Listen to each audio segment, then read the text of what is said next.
Ya. Kalau bicara tentang apakah syair itu musik, syair itu musik atau bukan, saya bukan orang pertama. Ya. Di kalangan teman-teman salafi pun ada yang menyebut syair dengan nyanyian, dengan musik. Coba buka deh Ustadz Yahya Badrus Salam itu ya.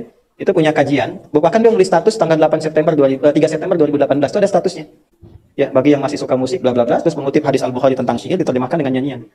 Atau buka deh, ini akun Jakarta Mengaji, buka yang bulan Juli ya tahun kemarin 2023 ya, yang judulnya tulis saja Ustadz Yahya musik para dai yang menghalalkan musik, itu menerangkan tentang itu, nanti di ujungnya dibahas tentang syair diterjemahkan dengan nyanyian. Bahkan Rasulullah SAW sabda apa? La an yumla'a batnu ahadikum sadidan khairun lahu min an yumla'a syi'ran. Lebih baik perut seseorang dipenuhi oleh nanah daripada dipenuhi nyanyian. Itu hadis sahih dari Bukhari dan Muslim itu. Ya, syair itu disebut nyanyian, bagian dari musik. Tentang mengharamkan hukum musik, dalil yang dipakai syair diterjemahkan dengan nyanyian, bagian dari musik. Jadi bukan saya, jauh-jauh hari juga sudah ada yang bilang. Gitu ya. Nah, jadi itu bukan bahasan baru, cuma memang mesti ada dasar ilmunya. Jadi ilmiah aja, ilmiah. Sekarang gini saya tanya pada Bapak Ibu. Saya di Hidayat. Ditanya hukum musik apa, lalu saya jelaskan. Saya menjelaskan pendapat ulama. Ini pendapat ulamanya begini. Kalau saya mesti jujur. Kita ditanya kan nggak boleh sembunyikan. Celaka kalau saya sembunyikan. Saya jelaskan hukumnya begini, yang menghalalkan ini, batasan-batasannya. Dalilnya ini, ulamanya ini, sanadnya begini, kitabnya ini. Saya sebutkan sampai kitabnya. Yang mengharamkan begini, dalilnya begini, alasannya begini, ini seperti ini seperti ini. Sedangkan sikap saya terhadap musik, karena saya ini senangnya Quran, cintanya Quran, insya Allah ahli Quran, saya tidak cocok dengan musik, nggak suka musik. Kalau saya jauhi, dan saya melarang murid-murid saya yang ahli Quran untuk mendekati musik. Tahu? Ini Zaki ini murid saya ini dari 4 tahun ngaji. Alhamdulillah sampai selesai Quran. Kan pernah nggak Buya bilang tuh dekati musik? Nggak pernah. Alhamdulillah beliau juara kemarin. Nggak boleh sebut lah. Ya. Alhamdulillah. Dan saya selalu larang, saya bahkan larang yang ikut kompetisi lagi ya. Sudah. Supaya menjaga, supaya tetap jaga sifatnya, niatnya dan sebagainya. Coba saya terangkan hukum, saya jelaskan sikap saya, kenapa saya salah. Kan jadi masalah. Setelah dijawab itu pindah lagi kepada persoalan lain. Kan? Oh, ini nggak bisa bedakan musik dengan syair. Musik itu dari bahasa Yunani, musik. Asalnya dari mitologi. Zeus punya anak perempuan 9, disebut Muses. Zeus sekarang sedang ada masalah sampai Zeus pun ikut di online. Ya. Nah, Muses itu dewi-dewi musik, ada dewi puisi, Clelio itu ya. Kemudian sampai 9 jenis dewinya, itu ahli di bidang musik. Diseraplah ke dalam bahasa menjadi musik, dari Muses jadi musik. Di bahasa Arab gak dikenal itu, di zaman Nabi gak ada istilah musik. Zaman Nabi sebelum lahir kata musik itu gak ada. Yang ada cuma 5 kata yang maknanya sama dengan musik yang disebut sekarang. Apa itu? Satu hida atau huda, yaitu irama lagu untuk mengarahkan hewan, menggembala hewan. Yang kedua, senandung-senandung umum lagu disebut ghina. Makanya bab musik sekarang disebut fikul ghina, ya, bab tentang nyanyian, tentang lagu. Kalau umum sifatnya. Nah, kalau pakai notasi khusus, ada 16 notasinya disebut dengan bahar, disebutnya syair. Di syair itu disebut syair, itu bukan syair dalam pengertian bahasa Indonesia. Jadi gini, kalau pahami bahasa Arab jangan pakai KBBI. Kamus Besar Bahasa Indonesia nggak nyambung. Bahasa Arab pakai bahasa Arab, bahasa Indonesia pakai bahasa Indonesia. Jadi kalau kita membahas dengan istilah bahasa Arab, gunakan pendekatannya bahasa Arab. Itu yang dipakai supaya jelas. Nah, syair itu disebut syair, itu syaratnya 5. Yang pertama itu zatu afkar, ada ide, ada renungan, ada rasa. Yang kedua ada uslub, ada gaya bahasa. Ketiga fasohah, ada kefasihan. Nah, keempat ada khayal, imajinasi. Yang kelima itu yang kita sebut musik, ada notasi iqa namanya dulu itu, ada 16. Ya, notasinya, balok notnya ada 16 disebut dengan bahar. Ada tawilun tawulun al-buhuri fadailu fa'ulun mafa'ilu kifanab min dzikra habibin wa manzili bisaqtili wa baina dakhuli fahawmali. Ya, kalau diiringi musik, musiknya disebut dengan ma'azif, alat-alatnya, alat-alat iramanya. Kalau pakai alat, ya, yang kita sebut sekarang dengan alat musik itu alatnya. Bedakan alat dengan musiknya, beda. Kalau pakai alat itu disebut alatnya ma'azif. Kalau orang nyanyi pakai alat disebut azif. Kalau tanpa alat disebut dengan, kalau ada notasi 16 disebut syair. Kalau nggak pakai notasi bebas disebut ghina. Kalau untuk hewan disebut hida. Kalau bikin konser, festival diperdengarkan disebut sama. Itulah 5 kata. Jadi nggak ada kata musik. Adanya hida, yang kedua ghina, yang ketiga syair, yang keempat azif, yang kelima adalah sama. 5 kata ini yang diterjemahkan sekarang kepada terjemah musik. Jadi kalau Anda ngaji kitab, Anda nggak akan temukan kitab ulama dulu menyebut musik itu nggak ada. Yang ada itu ghina, yang ada itu syair. Makanya di Al-Bukhari disebutkan Nabi SAW mengatakan, la'amla'anna, lebih bagus seseorang itu memakan atau meminum nanah dibandingkan memenuhi perutnya dengan syair. Diterjemahkannya dengan musik, dengan nyanyian. Nah, disitulah mulai masuk kekacauannya. Kenapa? Sebab lahwul hadith sudah diterangkan ya dari tafsir ya para as-salaf. 4 orang sahabat, 13 orang tabi'in, tidak ada yang melisihi mereka. Mereka semuanya mengatakan apa tadi? Al-ghina. Apa?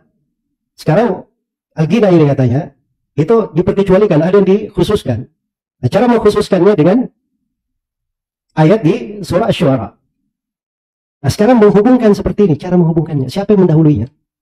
Memahami seperti itu. Jadi kita bisa bahas di pembahasan ilmu usul fikih. Kekeliruan memahami dengan cara seperti ini. Pertanyaan pertama, siapa yang mendahulunya? Siapa yang mendahulunya? Karena ini pembahasan ilmu, semuanya ada. Ulama berbicara, terwarisi ilmu itu. Kata Nabi SAW, al-ulama warathatul anbiya. Para ulama itu pewarisnya para nabi. Wa innal anbiya lam yuwarithu dinaran wala dirhaman, wa innama warathul ilm. Dan para nabi itu tidak mewariskan mata uang dinar, mata uang perak. Yang mereka wariskan adalah ilmu. Ya kalau ilmunya bersanad, dia pernah belajar itu dari gurunya. Gurunya jelas ngambil dari mana. Nah, itu baru bersanad namanya. Sekarang ini jelas dari buku-buku as-salaf semuanya, nukilannya. Itu sanadnya terang. Ya, tentang tafsirnya. Kemudian datang, dia tafsirkan bahwa ini dikeluarkan bahwa ada gini yang bagus sama dengan surah Asy-Syura. Padahal itu di pembahasan penyair.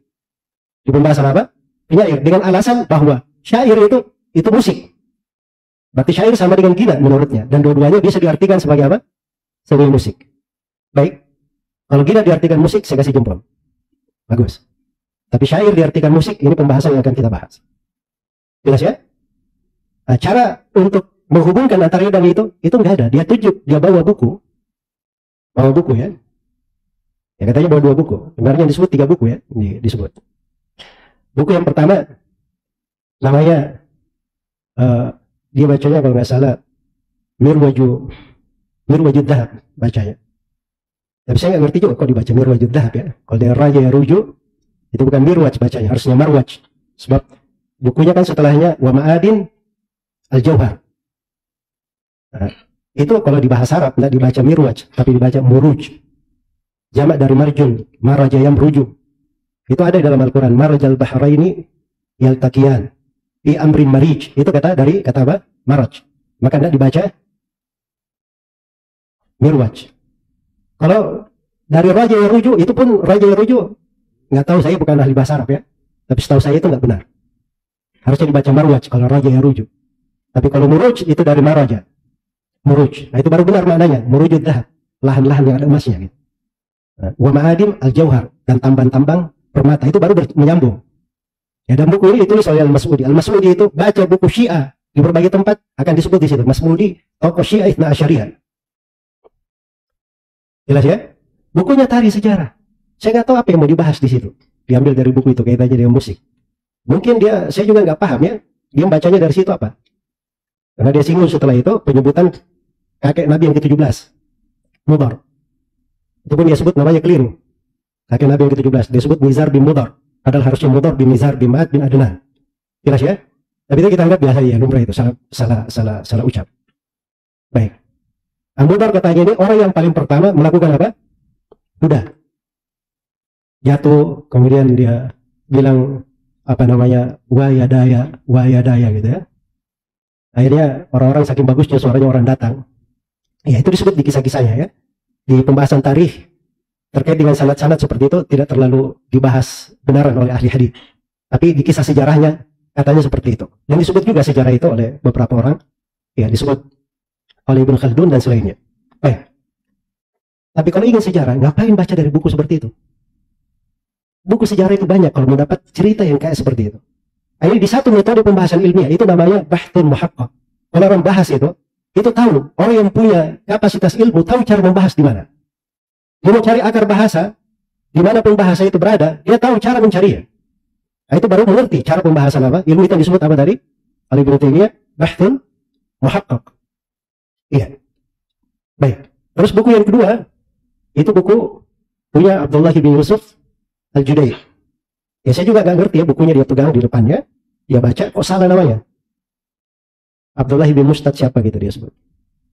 Padahal nama orangnya Abdullah bin Yusuf Al-Judai, bukan Al-Jadi, Al-Judai. Iya. Kalau tanya kenapa bacanya Al-Judai, ya begitu yang kita dengar dari guru, dari orang-orang, dari orang Kuwaitnya cara bacanya.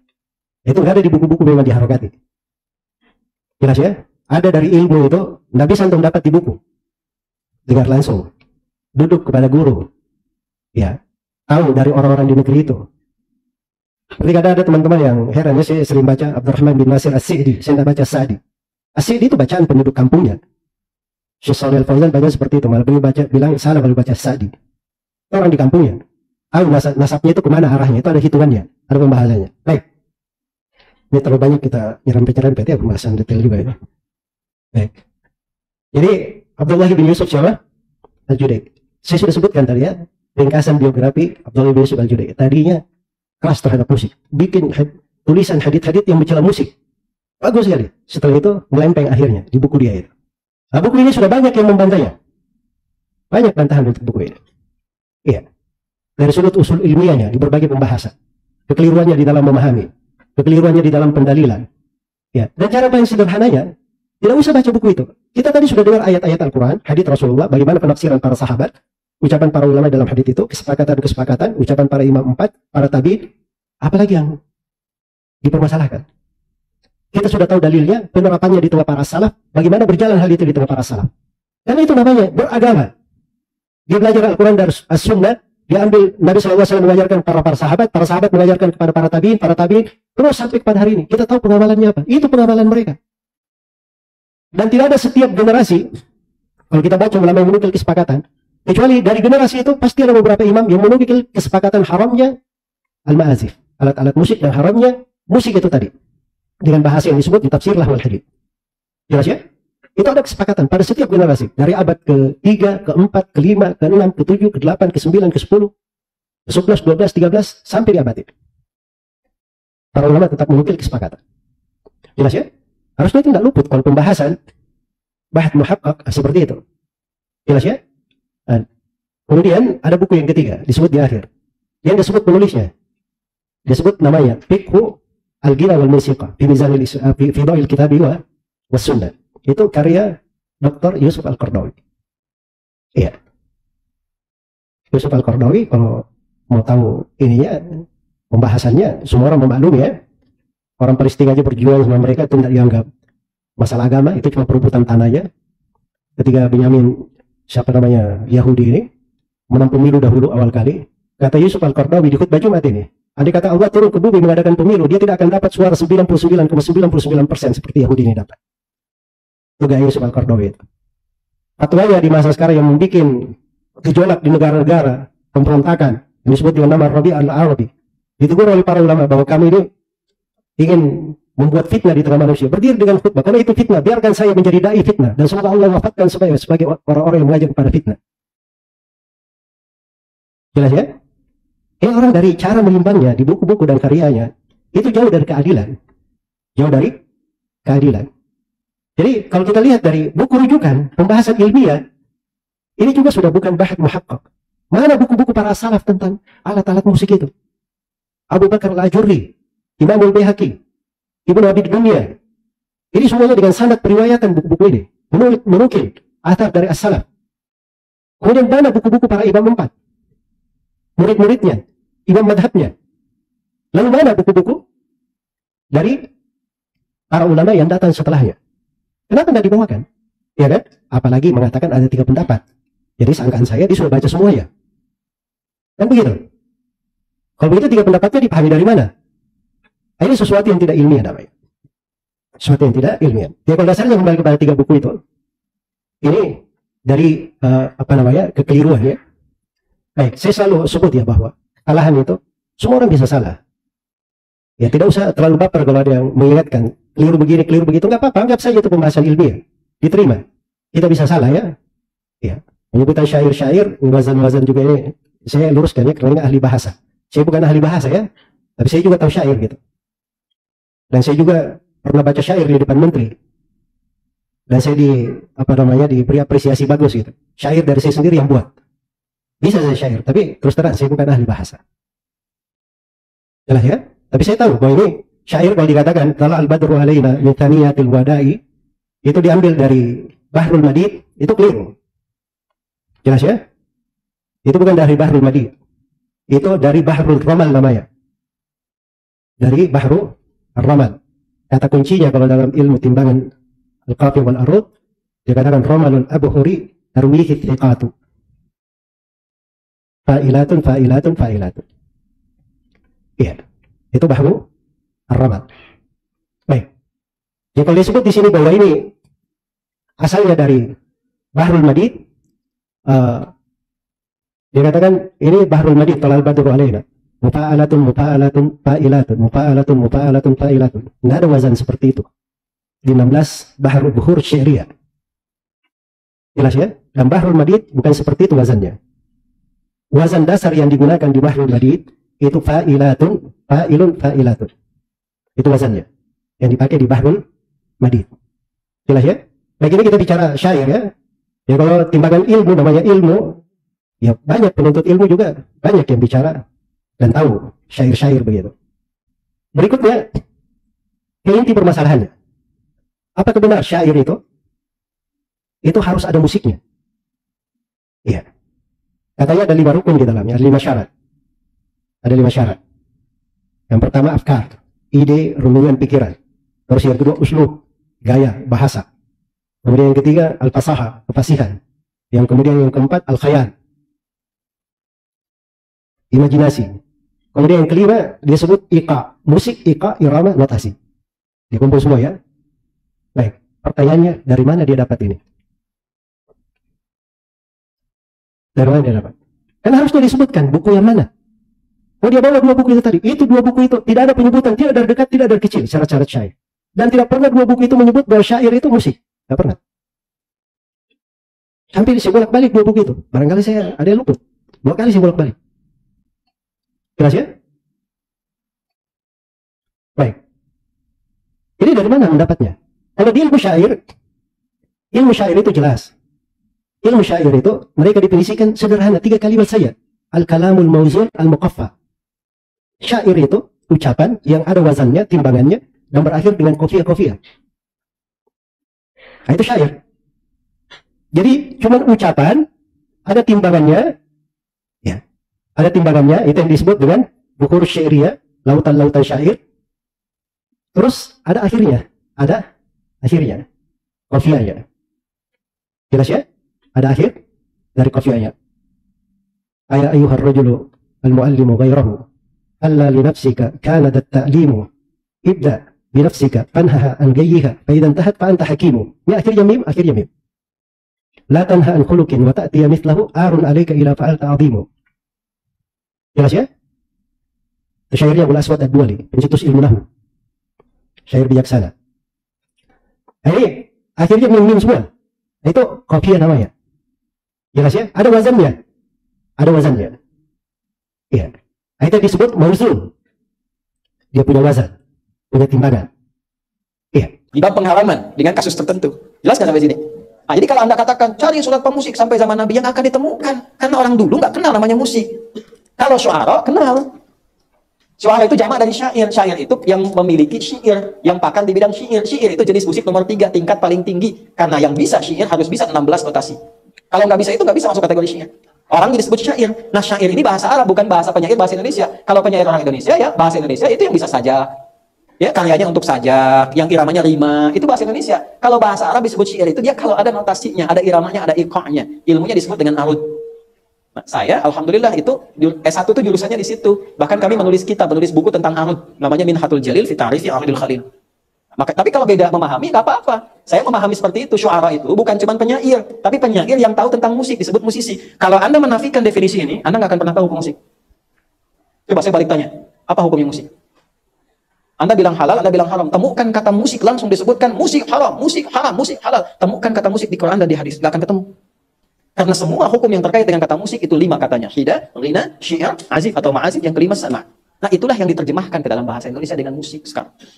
Jadi kalau pemusik, surat para pemusik gak akan ditemukan. Sama dengan begini, coba cari surat gajah.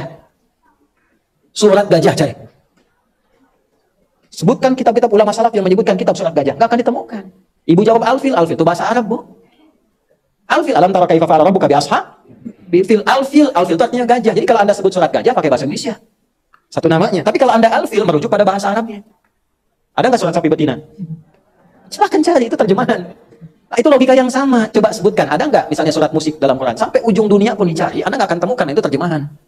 Tapi kalau Anda ingin carinya dalam bahasa Arab, bahasa Qurannya ditemukan asy'ara. Anda beda pendapat ya nggak apa-apa, saya pun menghargai Anda. Tapi ketika Anda mencela dan menjatuhkan, itu problem. Itu poinnya. Gitu kan?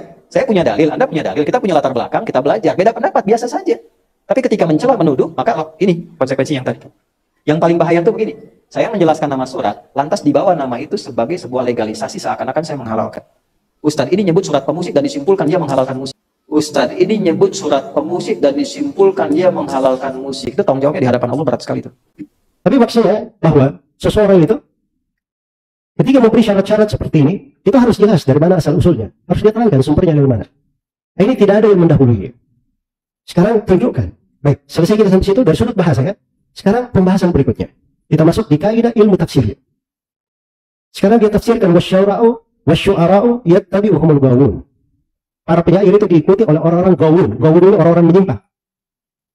Baik, asyu'ara dia tafsirkan para pemusik. Itu kan tafsir lah ya. Siapa yang mendahulunya dengan tafsir itu? Mana kaidah tafsirnya? Pertama, baca dulu ini kaidah tafsir. Tafsir itu ada kaidah-kaidahnya, nggak sembarangan. Di dalam memahami satu kalimat, kadang sebagian sahabat itu membahasakannya dengan dua makna itu ada di dalam bahasa Arab. Tapi namanya mereka menafsirkan dengan sebagian afrad yang ada di dalam makna namanya. Itu boleh dalam penafsiran. Jelas ya? Ini dari mana dia datangkan ilmu tafsir? Tidak ada hubungan secara bahasa, tidak ada yang menafsirkan dari para ulama ahli tafsir dengan penafsirannya. Baik. Itu sudut yang kedua. Sudut yang saya sudah nggak tahu yang keberapa ini ya. Yang keempat atau yang kelima? Yang keempat. Baik, yang kelima. Sekarang ayat itu sendiri, kenapa ditafsirin macam-macam? Ayatnya kan jelas. Wasyu'ara'u pakai alif lam. Para penyairnya itu sudah jelas. Maksudnya itu siapa mereka? Dia terangkan. Wasyu'ara'u yattabi'uhumul ghawun. Ini sifat yang pertama. Pengikutnya saja orang menyimpang. Apalagi apa? Penyairnya begitu. Satu ya. Al-ghawun itu dalam bahasa Arab, dalam bahasa Al-Quran, itu artinya orang yang menyimpang setelah dapat ilmu. Itu al-ghawun. Karena dalam Al-Quran dibagi tiga. Ada rasyid, ada ghawin, dan ada dhalun. Rasyid ini punya ilmu, punya amalan. Dhalun beramal tanpa ilmu. Ghawun sampai ilmu kepadanya tapi tidak diamalkan. Contoh penerapannya dalam Al-Quran, watlu alaihim naba alladhi atainahu ayatina ansalaka minha fa'atba'ahu syaitan fakana minal ghawin. Ini sama ghawun. Jelas ya? Sampai kepadanya ilmu tidak diamalkan, makanya ghawun. Bagaimana ghawun ini, asyu'ara ini? Alam tara annahum fi kulli wadi yahimun. Tidak kau melihat mereka ini berada di setiap lembah, bingung kesana sini. Kalau terjemahan bebasnya di terjemahan makna itu dikatakan mengembara di sana sini. Asalnya itu apa namanya? Al-haim itu artinya orang yang kebingungan, hair. Ya, dia kemana-mana gitu. Jadi untuk syairnya kesibukannya kesana sini. Pada setiap perkara, setiap wadi. Dan kata wadi dalam bahasa Arab itu bisa misalnya anta fi wadi wa ana fi wadi. Kamu di suatu tempat dan saya di suatu tempat. Nggak mesti kita di lembah. Tidak mesti kita di mana? Di lembah. Sifat mereka yang lain, wa annahum yaquluna ma la yaf'alun. Dan mereka para penyair ini berucap sesuatu apa yang mereka tidak ucapkan. Kan sifatnya jelas. Ya kan? Kenapa diartikan lagi pemusik? Dari mana dapatnya? Nah, penyair yang tercela seperti ini, ternyata ada penyair yang bagus juga. Illal ladzina amanu wa amilus shalihat wa dzakarallaha katsiran wa intasaru min ba'di ma dhalamu. Itulah para penyair Rasulullah sallallahu alaihi wasallam, Hasan bin Thabit, Abdullah bin Rawaha radhiyallahu anhum ajma'in. Itu orang-orang bagus, syairnya lurus. Makanya Nabi sallallahu alaihi wasallam bersabda kepada Hasan, "Uhju ya Hasan." Balas mereka. Hija itu menyerang. Itu bahasa hija, kalau bahasa syair itu dia menyerang apa namanya? Orang yang mengucapkan syair kepadanya. Iya. Itu orang Arab paling jago itu memberi bahasa-bahasa seperti itu. Tapi Hasan menghujatnya dengan hujatan ilmiah. Karena itu kata Nabi sallallahu alaihi wasallam, tapi sabar dulu. Sebelum kamu menyerang mereka balik, pergi ke Abu Bakar Siddiq. Biar kamu dengar langsung nasabnya orang-orang Quraisy dari Abu Bakar. Nah, setelah dia tahu, dia bisa memposisikan syairnya tepat pada tempatnya. Itu baru penyair yang dipuji. Jelas ya? Anggaplah asyu'ara. Jamaknya syair. Diartikan pemusik. Sudah, kita nggak usah ribut-ribut lah. Ya. Saya ambil jalur aman aja. Tapi saya mau bertanya. Terus gimana caranya kita tafsirkan ayat? Wa ma 'allamnahu syi'ra wa ma yanbaghi lah. Kami tidak pernah ajarkan kepadanya syair dan tidak pantas syair itu untuk Nabi Muhammad sallallahu alaihi wasallam. Syair mau diartikan apa? Terus kalau mau ditafsirkan, dia harus ucapkan tafsir yang sama di sini juga. Syair juga ini. Ya kan? Tapi kenapa tidak ada ulama yang berbicara tentang itu di tempat ini? Bagaimana dengan ayat yang lain? Wa ma huwa biqauli syair. Qalilan ma tu'minun. Al-Quran itu bukan ucapan seorang penyair. Sedikit di antara kalian beriman. Bagaimana kalian menafsirkan ayatnya? Ya kan? Ini akan repot namanya. Memang kalau sesuatu itu tidak ada asal usulnya dan sesuatu tidak punya nilai ilmiah, itu akan membuat sembrau. Al-Quran tidak seperti itu. Al-Quran itu sifatnya apala yatadabbaru al-Quran walau kana min indi ghairillah lawajadu fihi ikhtilafan katsira. Al-Quran itu tidak ada kontradiksi. Kitabun uhkimat ayatu thumma fussilat min ladun hakimin khabir. Ayatnya semua muhkam. Tidak ada kontradiksi. Saling berpasangan. Makanya dikatakan kitabun mutasyabihan. Mirip, berpasangan, selaras. Itu Al-Quran. Iya. Makanya jangan masuk di dalam menafsirkan perkara-perkara terkait dengan Al-Quranul Karim apa yang tidak diucapkan oleh para ulama rahimahumullahu ta'ala. Jadi kalau kita tahu jalannya, kita tahu jalan apa namanya menafsirkan, itu mudah sekali. Yang terakhir di sini yang ingin saya ingatkan, atau ini sebelum yang terakhir ya, ini saya ingatkan, ada kaidah dari jalannya ahli sunnah berdalilkan. Mereka itu selalu ambil yang muhkam, yang mutasyabih di bawah maknanya kemana? Yang muhkam. Jangan ayat-ayat yang muhkam seperti ayat tentang haramnya zina, ayat surah Luqman dan selainnya itu muhkam semuanya. Tidak ada yang mutasyabih. Semuanya tegas menunjukkan haramnya. Oh tiba-tiba ingin diberi rincian, gara-gara ingin memberi rincian. Ada yang diperkecualikan. Karena itu nanti ada yang boleh secara mutlak, ada yang tidak boleh secara mutlak, ada yang merinci. Dari mana dapat ilmu seperti itu? Itu namanya gaya pendalilan bukan di tengah ahli sunnah. Itu gaya pendalilan disebutkan oleh para ulama, pokok penyimpangan setiap kelompok yang menyimpang dari jalan yang lurus. Dia ambil yang mutasyabih, dia tinggalkan yang muhkam. Dia ambil yang mutasyabih, dia tinggalkan yang apa? Yang muhkam. Dan yang terakhir, disalahkan kalau diterjemahkan surah para penyair. Nah, ini nggak tahu ya, saya sendiri bukan pakar bahasa Indonesia ya. Iya. Tapi kalau dikatakan syair dalam bahasa Arab itu beda dengan syair dalam bahasa Indonesia. Makanya ada penyair-penyair dimaklumi dalam bahasa Indonesia itu syair, nggak disebut apa? Dia disebut musik. Nah, itu mudah sebenarnya. Sama saja syair dalam bahasa Arab seperti itu juga. Itu bukan musik. Sisa syairnya kalau dilantunkan, dimusikkan, diberi nada, itu baru jadi apa? Jadi musik namanya. Apa bedanya? Jelas ya? Makanya penerjemahannya itu penerjemahan bagus ya, menerjemahkan makna secara detail dengan kata penyair itu. Nah itu yang selama bertahun-tahun di penerjemahan makna Al-Quran kita. Dari masa terjemahan Profesor Dr. Syabanwaya Hasbiah Siddiq CS sampai di hari ini. Di Lajnah Tashih Mushaf masih tertulis surah para penyair. Maaf ya, di situ banyak teman-teman kita, dokter-dokter, ahli tafsir, ahli pakar juga dalam bahasa Arab. Saya kasihan juga ya kalau terjemahannya mereka ini pada salah semua ya. Ya. Tiba-tiba jadi terjemahan apa? Harusnya jadi terjemahannya surah para pemusik. Ini hal-hal saya pikir harus kita renungi ya. Harus kita renungi. Jadi kalau ingin berucap sesuatu, dipastikan tadi itu kaidah. Naqlun musaddaq, ada penukilan, data ilmiah, dipercaya, atau pembahasan penuh dengan tahqiq. Penelitian yang akurat. Sesuatu yang bisa dibuktikan. Kalau tidak, maka itu namanya hadayanul muzawwaq. Igauan yang tidak bisa diukur. Iya. Baik. Wallahu musta'an. Dan saya tadi kembalikan kepada makna dari awal di pembahasan ini. Saya ingin terangkan hukum musik itu secara syar'i. Makanya saya hanya baca ayat-ayat Al-Quran, hadits-hadits Rasulullah SAW, ucapan para sahabat, kesepakatan para ulama, dan bagaimana mereka menerangkan hal tersebut. Dampak negatifnya itu bagi orang yang berakal akan memahami banyak hal dosa-dosa yang bahayanya lebih sedikit daripada itu diharamkan di dalam syariat. Diharamkan di dalam syariat. Apalagi dosa yang seperti ini disebut dengan berbagai macam bahaya. Dia masalahnya ini terkait saudara-saudara kita. Kita ini pengen umat Islam ini dekat dengan Al-Quran, bagus cara memahami ilmu, dihindarkan dari hal-hal yang bisa menyibukkannya, keluar dari jalan yang lurus. Dan yang paling pentingnya, kita semua berharap keluar dari dunia ini punya hati yang selamat. Karena Allah Subhanahu wa taala berfirman, "Yauma la yanfa'u malun wa la banun illa man atallaha biqalbin salim." Hari kiamat itu adalah hari tatkala tidak ada harta dan anak-anak yang bermanfaat kecuali siapa yang datang dengan hati yang selamat. Saya bisa pastikan bahwa musik itu dari hal-hal yang merusak hati. Hal-hal yang merusak hati. Karena itu kita ingin keluar dari dunia ini hati kita selamat. Selamat dari kesyirikan. Selamat dari kekufuran. Selamat dari segala hal yang membatalkan keislaman. Selamat dari dosa. Selamat dari kemukasan. Selamat dari musik dan alat-alat musik. Dan selamat dari segala hal yang dibenci oleh Allah dan Rasul. Nah, itu harusnya menjadi bagian dari kehidupan kita.